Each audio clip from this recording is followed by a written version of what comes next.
I really wanted to create a guide that would help people say, okay, maybe I'm not living the life I fully want to live today. How do I get there? This is, for me sharing really vulnerable part of my life. I came out at 30 years old and I'd been married to a man for 5 years. I realized that this was also an area of my life where I wasn't living true to myself. Once you listen to this episode, I want you to get up and take action towards whatever it is that you want to do. The vision that you have down in your notepad, the goals that you made for 2025, I want you to get up and go do it and start making progress towards whatever it is that you want to do.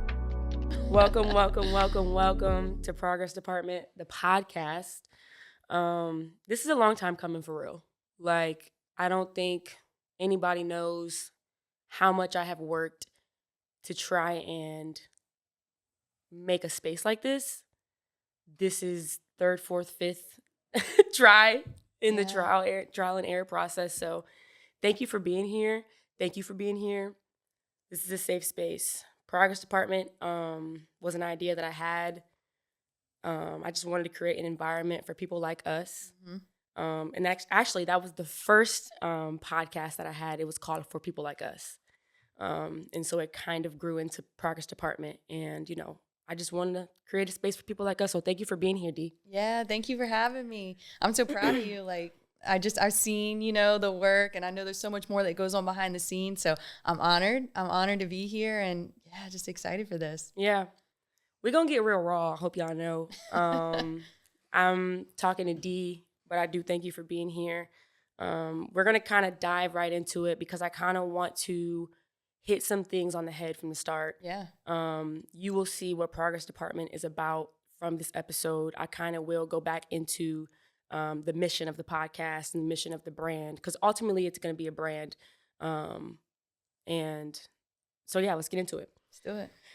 So, honestly, right now in my life in 2025, we've talked. Yeah. Me and Dee talk. Danielle is a writer and an author, a speaker. She's really a motivator. I really didn't introduce her yet because y'all about to see who Dee is. But yeah, Dee is a lot of things. She's a mentor, she's a sister, she's a friend. And Dee has a cool story. And I just kind of want to get into it so you guys can see, why she's here and what she has to offer. So Dee, let's talk about 2025 for you. Yeah. What are some non-negotiables that you have in 2025? That's so good. So I feel like this is started before 2025, but it's carried into this year. And now it's the year of actually doing the things I've been saying.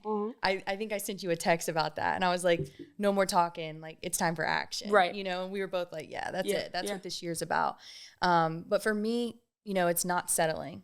It's saying, okay, if this is what I truly want, if these are the desires in my heart, this is the life I want to live, go make it happen. Yeah. You can, it's so easy to go, oh, this got difficult, or I don't know if this is really going to happen, or just feed into those self-doubts and those fears. But it's if you know in you that there's something for you and there's more for you, I've reached the point where I'm I can't know that and just turn the other way. Right. And so this year, for example, I'm sure we'll get more into this, but I've had a goal. I mean, let's be honest, probably since I was 18 of writing a book. I'm going to publish a book this year. Oh, and we going to get into I'm going to publish a book. And that's one of those things that I said to myself, actually accomplishing, right. Where I've said it in the past, and I'm no, 2025 is the year I'm going to do it. So action. Yeah. Action. It's crazy because for whatever reason, in the beginning of the year for me, action was the word that I kept on replaying in my mind, because I've been telling myself for a while, you got to sit down and do the work. You got to do the research. You got to prepare yourself. And I've realized that I've been caught in a season of preparation for 3 years, and I haven't been acting on anything. And so that's why we're here now. That's why I'm doing the things that I'm doing this year, and the goals that I've made is kind of centered around acting and everything like that. So let's go backwards. So talk to me about that. Where did that come from? Because I feel like a lot of people have something inside of them that they know that they're called to do, and then they never really take the step to act on it. What kind of pushed you to act on it, and when was that? Yeah. So I'm going to back up a little to answer it Mhm. because, you know, I think what really started for me, like with the writing and everything, like honestly, writing was just something I enjoyed. Yeah. And I was good at. From a really young age, I like to write. I also like to speak. Like I'm probably one of the very few people that like got excited for a class presentation where I got to get up and like present. Right. Like who enjoys that? Not me. But like something about me enjoyed those things. So I knew those were passions of mine. Right. But, it's not something you necessarily think about doing for a career, until maybe later. And also, like, nowadays, you can do things like this as a career. Yeah. So I got into coaching, right? And I feel like that was a space where I really leaned into, like, wanting to use my lessons and the wisdom I gained, the things I learned to help girls and be like, hey, if I would have known this when I was in your shoes, this would have helped me so much or would have got me where I wanted to be quicker. Right. So I started, doing some motivational speaking. I did a lot of, when I coached, and I started doing some blogging and writing. And then as life does, I said probably around 25 or 26, I joked that I had my midlife crisis at like 26. And my life kind of got flipped upside down. And I realized that there was so many things like within myself that I kind of been oblivious to and even avoiding. Yeah. And I was like, damn, like I need to heal. Right. Like, I think the work I was doing was good and was positive, but I also feel like it was a little bit of a way of like avoiding things that I needed to work on in myself. Like, let me go help someone else with this. Yes. Do you get what I'm saying? I do. When in reality, like I need to be giving that to me. You. Yeah. Yeah. So back up a little bit. So you're saying that coaching, in a sense, was kind of like the moment where you were like, I have a knack for speaking, for engagement, that kind of thing. Yeah. You feel like that brought that out of you? I do. Because I'm a coach right now, if you didn't know. And sometimes I feel a little bit out of my element because I'm like, I don't really like to talk, but I feel always like called to say something. Yeah. But I don't really like to talk. Yeah. And so like being a coach has really been a moment for me where I'm like, I have to speak my mind in a way that is going to bring something out of somebody else in a positive like light. Yeah. Not to like, belittle them or make them feel, but I want them to leave this conversation feeling valued and like bigger. So that's cool that I feel like coaching did that for you, because I feel like it's kind of doing the same for me right now. I love that. Yeah. Yeah. I mean, I think with coaching, like that was one of the biggest avenues where I was able to share with people and have an audience, like a readily listening audience. Y'all right? gonna listen to what I gotta say. Listen to what I gotta say. I got that coach title. Right. No, but, and like, but there was other things too where, I mean, even back when I was doing FCA in high school and college and like leading groups and just being even just like a point guard on the basketball court. Right. Like, I think somewhere along the way, like I just realized that when you share things you've been through, it usually helps someone else that hasn't quite reached that point yet. Absolutely. Or is going through the same thing. Absolutely. And I was like, whether it's my writing or speaking, just literally sharing with my voice, something was very fulfilling for me to do that. Yeah. I mean, yeah, so go ahead. Yeah. And I think that's why we're put in a lot of situations in our life, is because we have to go through things to then be able to tell it to somebody else. Yeah. So yeah, that's the whole point of why everything that I do, with Third Time's a Charm, with Progress Department, all the things that kind of revolve around like turning your losses into lessons and then going out there and creating a message out of the losses, quote unquote, that you took. So yeah, I feel that. So keep going. So you were coaching, then you were like, I'm going to serve myself. Instead of, I mean, like, even though you still were serving others because you're D's going to still make sure that she's like giving. But then it turned into, okay, like, I'm going to give back into me. And then what? So I know we talked, like, again, I'm really trying to have this conversation acting like I don't know, but I do, but I do know to a certain extent what you've been through in a sense. Yeah. But I want to kind of dive into it deeper because I want to talk about the moments that you kind of spent alone where you had the realizations. So what did that look like? Okay, like now I'm going to serve myself. Let's talk about like the sacrifices. Let's talk about the realizations that you had and the self-awareness that you were like, I have to take this away. I have to not go here. Let's talk about that. What did that look like for D in the moment of, I need to do what's best for me. I need to answer my calling. I need to walk in my purpose. Like, what did that look like? Mm-hmm. So in that period of like pouring back into myself, it was so hard for me because I was so used to giving to others and just putting others first, or literally like taking everything, all my energy, you know, and even my love, and being like giving it honestly to the girls I coached or those types of people in my life. And that's beautiful. Like you're in it. Right. It's right. It's such a beautiful thing. But it's like, what if you took a season and you took that energy and that love and that attention and you did give it to yourself, right? You know, and you didn't necessarily have to go do anything or help anyone. You just learned how to be. Yeah. You just learned how to be and like accept yourself, yeah, you know, and love yourself. And this was so hard. I'm the doer. You said it earlier. Right. Like, you know me, like I'm the go-getter. I'm the doer. I want to accomplish goals. And it's like, you also have to learn how to just be still. Yeah. And how to surrender and how to let go. Yeah. And it was like a paradox of like, this was how I approached my life for so long. And then there was this other side of things. But then what happened was, it's kind of like that, if you think of like yin and yang, right? Or like masculine, feminine. And then those two blend. And now you're talking about wholeness. Right. Does that make sense? It makes sense. And like, that's what the journey I was on. I was like taking all that of doing and being motivating and getting out there and living out my purpose with learning how to just be and know that that was enough. Now, can we combine that? Now we're talking. Yeah, and I think also too in the season of I'm going to make sacrifices and do what I feel like I'm called to do, it sometimes seems like you're doing less because you're not doing as much as you were doing before or what was comfortable or what you knew.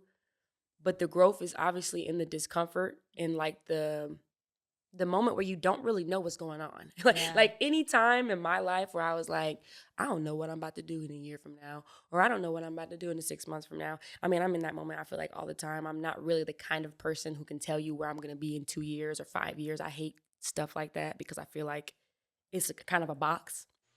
But like, I do feel like in that space is where you figure out like where you belong in a sense. Yeah. And I feel like you're still kind of in that space. So let's fast forward. Yeah. Okay, so D is working for herself right now. Yeah. How is that? Let's talk about that because people don't know what it's like to create your own opportunities. So let's talk about that season of where you are at right now. We're probably gonna jump all around because I feel like there's little things that we can grab from everywhere. And honestly, I'm not pressed to say anything or to miss anything, whatever the case may be. I want to talk to you, and whatever we get from it. Yeah. And that's how we're gonna figure it out. So let's talk about where you are now and working for yourself. How long have you been on the journey of, it's my season, I'm not going to be on anybody else's clock, I'm going to be on my own time, I'm going to do my own thing, I'm going to figure this out on my own? Yeah. When did that start? So I officially took that step last November. And I mean, mind you, like I had been in a successful 9-to-5 job that I had been in for about 5 years before that. And that's a long time to be working for somebody. I ain't never had a job for 5 years, y'all. I ain't gonna lie. Yeah, it was a long time. I was ready I was like, okay, probably a year longer than I wanted to stay. But honestly, like it was a really good thing at the time. Like I went from coaching to that. Right. And, it was so different, but it was sales, and the company was small when I got started. So I had an opportunity to kind of be promoted and like rise quickly, all that. So like, great, at the time, but you start to reach a point again where you're like, is this really what I want? It's like the cycles. You start to get into the cycles and you're like, yep. Yeah. You're like, is this what I want? And I still carried that dream of writing a book one day. I kind of put a lot of the speaking stuff on hold when I kind of went through that like healing and transformation season, and even kind of had to find the confidence again to even feel like worthy to do that, like to help people after I feel like I had to work on so much in myself. So like all of that gave me a time to just pause and be like, okay, I'm going to do this other job, make some good money, just take a pause from all that. And it was like, but there's that itch. Like if you are meant to do more, you're going to feel that itch. Right. Like keep calling you. Absolutely. You know what I mean? Absolutely. If you ever feel like you're in a space where you don't feel that nudge in your back, that's where it gets scary. Yeah. Then you're like, what am I? Yeah. You I think you just come complacent. You do. You become complacent and you begin to settle, and then you get real comfortable. Yeah. And then you look up and it's been 10 years. Yeah. And you feel behind, or you know that you're supposed to do something and you didn't act on it. Yeah.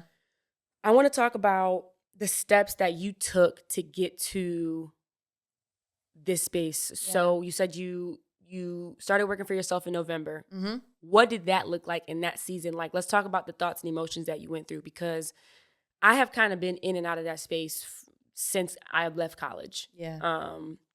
Played basketball after college. Then I stopped playing basketball, started working, then began working for myself, started working again, then began working for myself. I feel like that's the kind of a journey of an entrepreneur a lot of the times. Yeah. And the emotions that you go through in that space can be very taxing sometimes, because a lot of people do not know that when you work for yourself, you work all the time. It's not no 40-hour weeks. It's not no 60. It's I'm working all day, because you feel like you have to be overly productive, and you feel like if you're not being productive all the time, you're not getting enough done. Ooh, we could sit on that and talk a whole podcast about that. Me? Oh, to like, a T, to a T. And you begin to like be exhausted, and then you start to drain yourself out. And then you start to go through these emotions of, why am I doing this? And should I be doing this? Or am I doing this right? Yep. I need to do more research. I need to do more work.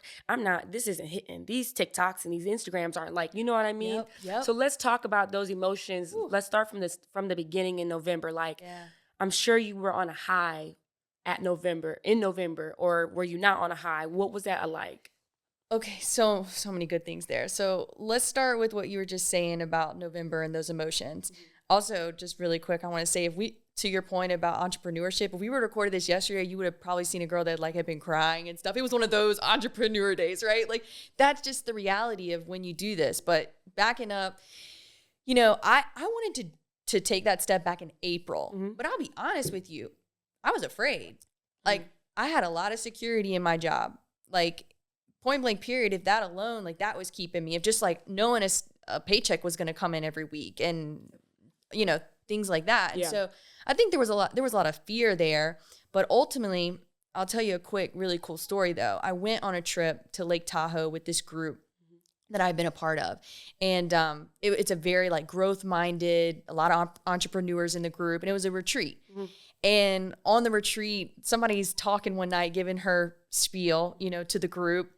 And, I jump in and I start telling them about debating quitting my job and stuff, and being like, I think that I'm supposed to do this. I want to write my book. I want to start speaking, but I don't know if this is the right move yet, and like the timing.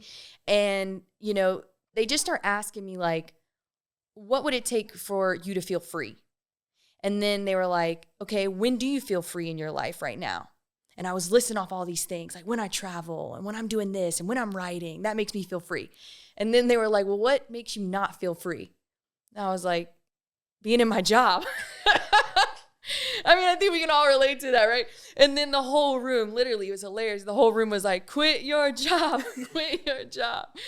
And it's funny, but it kind of like took me to being like, oh, damn. Mm-hmm. Okay. Mm-hmm. And so I kid you not, I made two decisions that weekend. One was I was going to quit my job, and the other was I was going to write my book. Wow. And I said, I'm going to leave. It was October 30th. I left that retreat.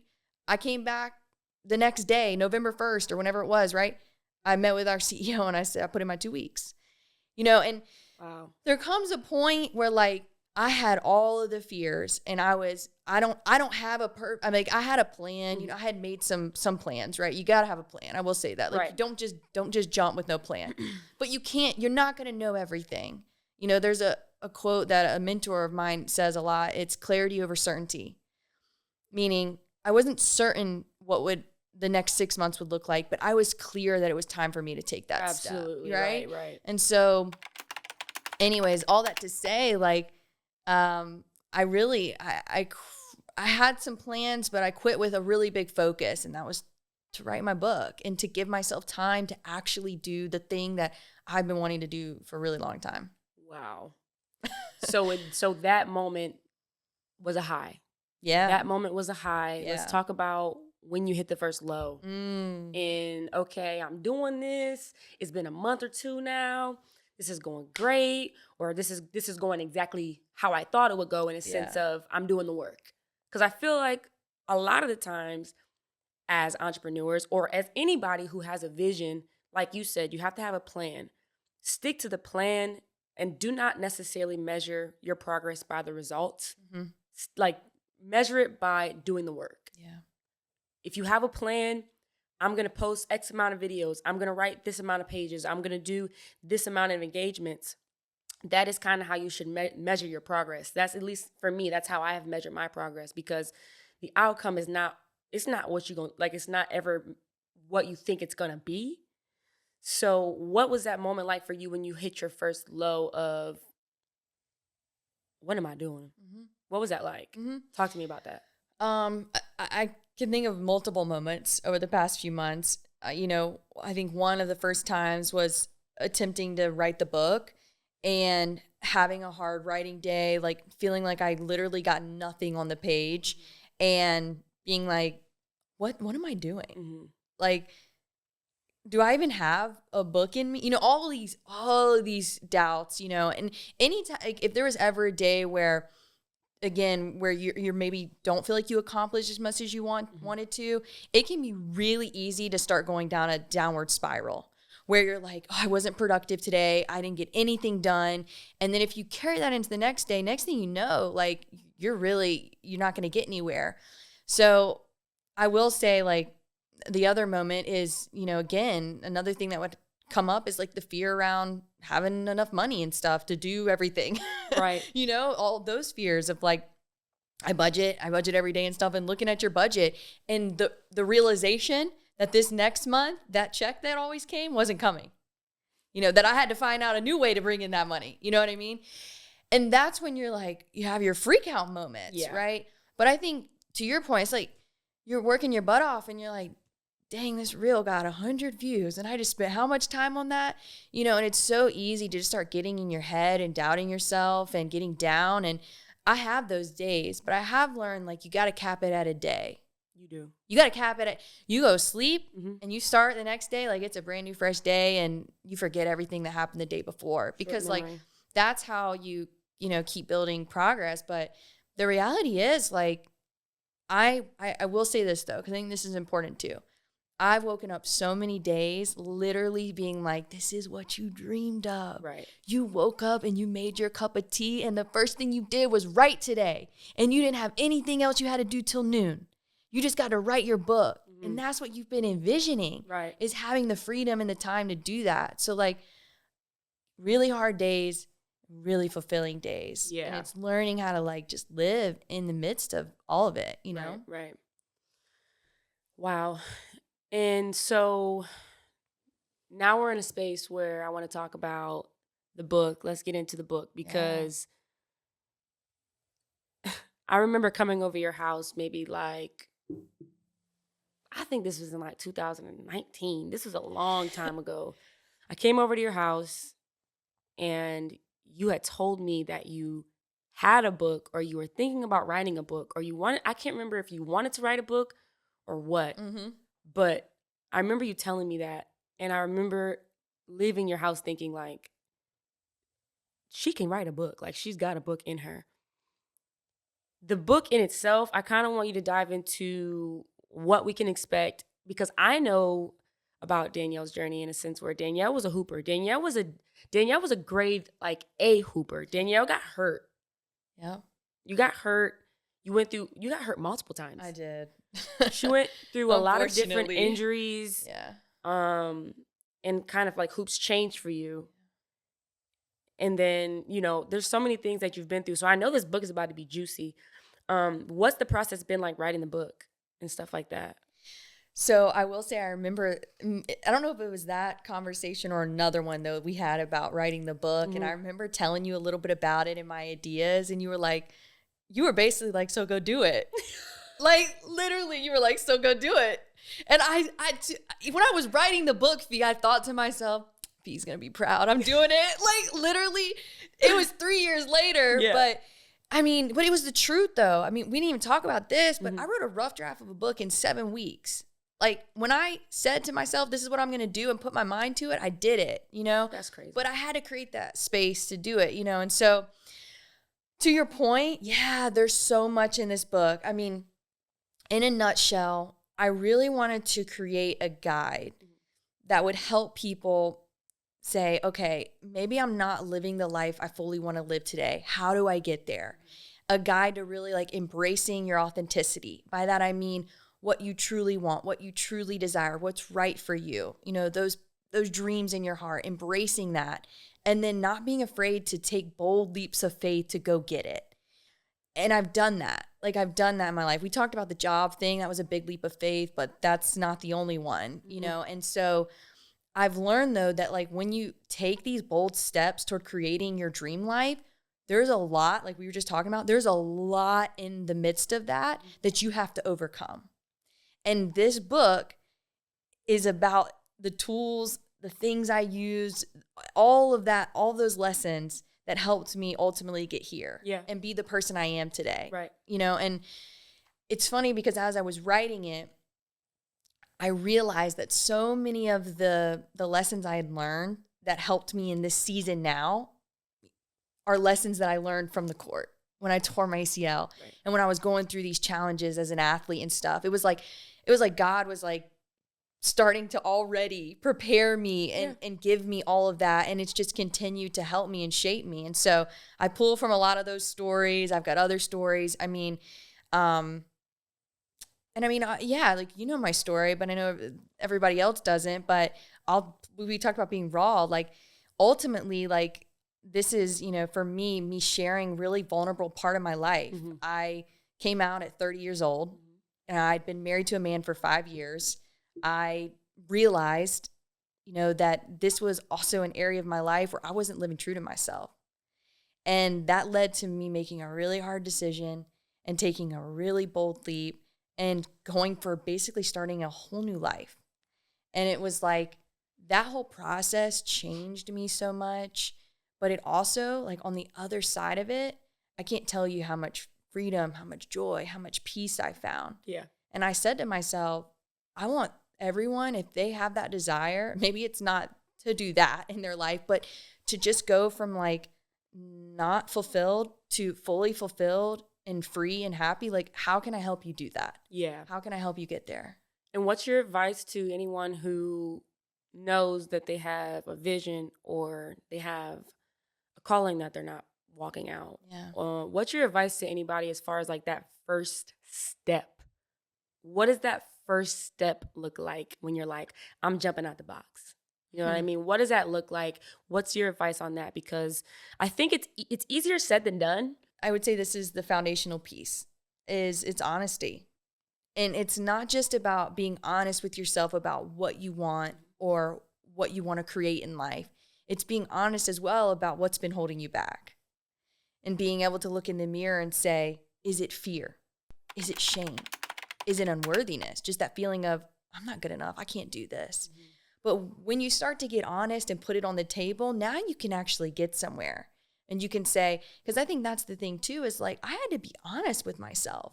Like I had to be honest that the life I'd created wasn't really the life I wanted to live. Mm-hmm. And that is scary because when you admit that, guess what? You either have to sit with that and hold it, mm-hmm. or you have to probably start to create some change in your life. Absolutely. Or you have to give up things in your life or walk away from things. That shit's scary. Yeah. You know? Yeah. And that's where people then tend to shy away. Whether it's the dream, the calling, the being real about your identity, your personality. It's like, damn, well then I'm going to have to start making like changes and my life might have to look different. I might have to give up things. Right. Like, Yeah. Because either way, you're going to start facing some demons. Yeah. Either you're going to hold it in or you're going to deal with it. Yeah. Either way, you're going to have to face something. Yeah. And I would rather face the pain from growth, those growing pains. Because the longer you sit with it, the more it gets harder to grow out of it. So that's awesome. Told y'all we had some juice. I told y'all we had some juice. So do you talk about like all that in the book? I do. You do? I do, yeah. I mean, I go into... Has your mama read the book? Funny you say that. I went over to my parents' house after I finished my rough draft. So this is great. I actually didn't tell my parents I quit my job for a little bit. I didn't tell them, not because I can't, but because this is why, and this is another lesson. Okay, I didn't tell anybody. I told one person. That's good. That's good. Let's talk about that. I told two people. I told my girlfriend and I told my little sister. But it wasn't because I didn't trust people or didn't want them to know or whatever. It was because when you are trying to accomplish something and you're working on something, sometimes less is more. Less voices, less people knowing. I wanted to be like, I want some space and time to do what I need to do. And I don't want anybody giving me opinions or thoughts or even just bothering me. You know what I mean? And so I went over to tell them, A, I quit my job, but then B, I wrote my book, so that was my whole plan, was like, I'm going to take my book and show them I wrote my book, and then I'll tell them I quit my job. And I had the printed rough draft, and I put it on the kitchen table, and I said, guess what? I finally wrote my book and I quit my job, But my mom immediately, as soon as I was done telling her all about it, she goes, can I read it? And I was like, oh, this is the rough draft, I was like, I don't know if I want you to read this one yet, but she was like, no, I'm going to keep it. So anyways, all that to say, I went through a period in my life where I hid things and I wasn't honest because I was afraid to be. And I don't live that way anymore, and it's like, yeah, my parents will read all the things and it's okay, and it's kind of like putting my heart out there, and it can be really scary, but I'm accepted and very loved by my parents, and that means a ton. So, all that to say though, like, yeah, I get another funny story. I'm giving y'all the behind the scenes stuff right now. That's what I want. And by the way, this podcast is also an outward expression of me being selfish and wanting to get to know people better. Yeah. So like, this is also an opportunity for me to learn, the listener to learn, but also like, a part of me doing this podcast was so I could have real, raw conversations with my friends, because we have these conversations without the cameras and the mics, but I just felt like other people can grasp from it too. Yeah. So yeah, what's up? So I gave it to my mom and dad, and my dad started getting into the rough draft before my mom, and he started reading it one day, and my mom said he came upstairs and he put it on the table and he said, Dee really lays it all out there in this thing. And I was like, yeah, like, I mean, look, this is my story, you know, and like, here it is. And I felt like the only way I could write this book was by being really vulnerable and honest, because like, I wanted people to not feel alone in whatever it was they were going through. And just to really see, the full extent of my journey, but it was pretty funny. So, yeah. So what's it like to reintroduce yourself to people who knew you then and they think they know you now, but they don't? Yeah. Because I feel like anyone who's went through any kind of transition, whether it's habits, personality, sexuality, whatever it is, like you go through a period where it's like, I haven't seen you in a while. I hope you're okay with like who I am, or I don't care if you're okay with who I am. Like, talk to me about that and you reintroducing yourself to people. Yeah. What's that like? Yeah, we'll start with the positive. I've reconnected with a lot of people who just expressed like, you look so happy. You seem so good. Like, I'm really happy for you. That means the world, and I appreciate that every time. Like, a lot of people are saying this, I don't maybe see them every day. They see stuff on social media, and I know social media can be fake, but I really try to like genuinely put out like real stuff. You do. I try to be authentic on there. It's like my brand, authenticity, right? Right. So, and then you got other people who I hadn't spoken to in 5-10 years even, that swipe up on something and hit me with a question.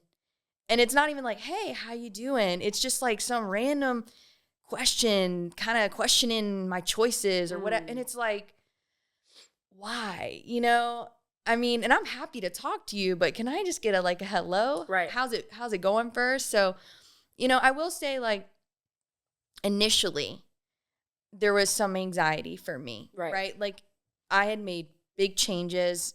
My now ex-husband, you know, we were ran in a lot of circles together. People knew us mutually. And I had some anxiety just around like the response. I think I had come a really long way in accepting myself and the decision I made. And I felt really at peace with that. Yeah. But that people pleaser in me, that person that liked people to accept me, still would get a little scared sometimes of like, how's this person going to react to this? Or this person's going to see me walking down the street holding hands with a woman instead of a man. Like, that's new. And it's like, and so, yeah, like those were things I would say like first 6 months to a year even. And then after that, like, I kind of just like, I don't care. Yeah. You kind of reach a point where you're like, the people who are going to, and I had to learn this way early on in this journey, the people that are supposed to be there will be there and they will love you. Yeah. And the people that aren't, like, just let them go. Absolutely. Just let it go. Yeah. And, you know, and you really start to figure out like who those right people are in your life. Yeah. I think that's the coolest thing about like any kind of transition that you go through in life. Is like you said, who's supposed to be there will be there. Yeah. And in the transition, the universe, God, whatever you believe in, yeah, will reveal like who's supposed to be there. Yeah. And you just need to like give into that and be okay with that. But you also have to be okay with like telling people you don't need to be here. Yeah. You are not good for me anymore. Yeah. Because I can only imagine like going through that cycle of being like on the defense mode of like well, having to like feel like you have to explain yourself. I was about to say, yeah, you feel a little bit of that, right? It's like Yeah. you kind of like you have to, and even my girlfriend now would be like, you know, and even other people would be like, you don't have to explain anything to anyone. That part of me though, again, that's like, oh, but like, do I need to? And it's like, no. And I started to, you know, realize that myself was like, you really don't. And it's like, if you knew what I went through to get here, if you knew, like, why am I going to let your thoughts or opinion affect me? Because I know that I went through the trenches to get here. Facts. Like, I went through the trenches. I realized so much about myself. I grew so much. If you're doing all that for you, then I think you would have the awareness not to maybe judge someone else's choices, right? And so it's like, you just got to you got to realize that, like, people are where they are. And, you know, I again, went back to just how much I went through. And it was like, yeah, that alone gave me the confidence to kind of just be who I was. Be okay with that. Yeah. I think that I want to make sure we're talking about all the things that you want to talk about. So do you want to talk about anything else as far as like the book and stuff like that? No, I mean, as far as like the book? Yeah, I just will say like, I am really excited about it, and give us more deets about the book. Like, what do we need to know?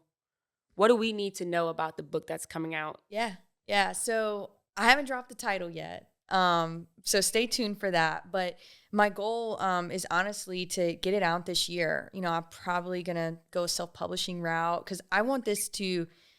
I was thinking about this morning actually. It was like, I truly believe this message can help a lot of people and even change lives. And like, I want to get it out into hands as soon as possible, you know? And so, I wrote it, a couple things. I wrote it, number one, is something that, you could pick up and you could read the whole thing and be like, if you were debating, you know, something in your life that you wanted to change, or you wanted to know, how do you do it and how do I get there? And like, what process did I take to create a life that I love? You could read it start to finish and have this guide. Okay. But you could also be in the middle of that and in the trenches, you know, or working your way through it and in those ups and down days, and you could pick it up and just get that encouragement you needed. You know, I kind of wrote it where like you could read a random chapter and I promise you it would give you something positive and encouraging that you needed that day to keep moving forward. Right. And then I provide as well, like, just questions and like practical applications and things of like things that I use. So like, yeah, it's great. I can write the story and inspire you and everything, but I wanted to give you like practical tools I use to help me with fear, or like how to handle anxiety, you know, things like that. Yeah. So I think it's something that's deeply real and powerful, but also very practical. And that's not what I want to do with all my writing and speaking is like, yeah, I want to like move you. I want this to really hit somewhere. I try to do everything from my heart, but it's got to be practical. Like we're out here living, we're doing, and so like, how can this really help you take steps forward? So, just follow along. If you're interested at all in this, like I would love for you to just follow me, and because I'm going to be putting up announcements about it, and I'm going to be doing a lot as I'm leading up to the release. So it's going to be good. It's going to be exciting. And where can they follow you at on socials and stuff like that? Yeah. So at the Danielle Bongiorno. Good luck spelling that, but I'm sure Fee will have it written out. I'll have it somewhere up in the podcast. Yeah. What does these like listener look like, talk like? Talk about your customer or your audience. Like, who are you speaking to? Are you speaking to kid? Are you speaking to the young women? Do you feel like it's just overall in general? Like, talk about, your listener. Yeah. So I think that it's less a gender necessarily or an age. It's more of a type of person. It's someone who is growth minded. It's someone who's motivated. It's someone who does want to make the most of their life and wants to grow and be better, get better, What about any like speaking opportunities? Are you looking to go out and speak? Are you, what's that look like for D right now? Are you just like, I'm just at the crib writing? Or, what's that look like? Yeah, so I've started to put myself out there more for speaking. Actually, I'm going to Chicago next month. Yeah, in February. I'm going to be speaking at a high school female athlete event. Yeah, which is going to be really cool. So I'm excited about that. I'm doing a handful of podcasts, getting podcasts lined up, really, talking about the book more. But yeah, absolutely. I mean, I've put a lot of time over the past few months, really invested into the book and just growing the brand, growing social. But now it's phase 2 of really getting out there more, speaking about the message, getting in front of more audiences. So, absolutely. That's on the agenda these next few months. And how can anybody like book you for speaking engagements? Yeah. So I mentioned earlier my social, that's Instagram and TikTok, but DanielleBongiorno.com. You can go there. You can reach out to me, really message me on any platform, but you can go to my website and there's a contact form and I can get back to you. So yeah, I mean, I'd love to be doing more, especially in the area. I think it's easy when you start doing this to like want to go out and go do big events and stuff, but there's so much too locally that where you can connect with people. And I'm looking for those people that, I can help bring an inspiring message of change and positivity and growth. And so would love to connect. I'm going to support you. I would definitely say like, for anybody that's listening or tuned in, Danielle is for everyone. Like what she has to offer is for everyone. Her socials, this book, her speaking engagements, even athletics. Like if she comes and talks to your team, she can come and talk to you and your partner, honestly. Like she's very good at like just having a conversation and being able to add value. And so, yeah, like go get the book. When it comes out, go get the book, tap into her socials. You're going to get some kind of value. And yeah, I'm excited. I can't wait to read it. I've been getting back into my reading bag. My ADHD, sometimes it just doesn't allow me to sit down and read. Yeah. But absolutely. So I appreciate it. Yeah, of course. Yeah. What do you want to leave the listener with? What is Danielle going to leave us with on this podcast as far as where do we go from here? Because I want to make sure that people see you and people get you from this podcast. So at the end of every Progress Department episode, I'm going to ask, the guests to leave us with something that we can go home with. Because once you listen to this episode, I want you to get up and take action, towards whatever it is that you want to do. The vision that you have down in your notepad, the goals that you made for 2025, I want you to get up and go do it and start making progress towards whatever it is that you want to do. Because ultimately, tomorrow's not promised. And at the end of the day, you can spend hours and hours preparing for something, and you could just get up and go do it. You don't need a new camera. You don't need a new computer. You don't need a new microphone. If you got a phone, you can do all 3 of those things. Yep. So what do you want the listener to know, and how are they going to progress? How are you going to tell them to get up and go do what they need to do? Mm-hmm. Okay. There's a couple things. And this is what I tell myself often. To your point, number 1, just start. I did that for a long time, of that procrastination and feeling like I had to have it all figured out and planned. And the reality is, once you start, you learn and you figure it out as you go. But until you start, you don't know. You don't know what you don't know. And it's like, just take a step. Right. Take a step. Remember, clarity over certainty. Trust your heart. Our mind will tell us a lot of things. It'll have us doubting. It'll get us caught in these anxious and fearful spirals. But if you can learn to just get still and listen to that deeper voice, that intuition, that heart, that will tell you where to go. And then the last thing I tell myself all the time, you're enough. You're enough. You can do this. You're going to have plenty of days where you're like, what am I doing? Did I make a mistake? This is never going to work. But I promise you, just keep going.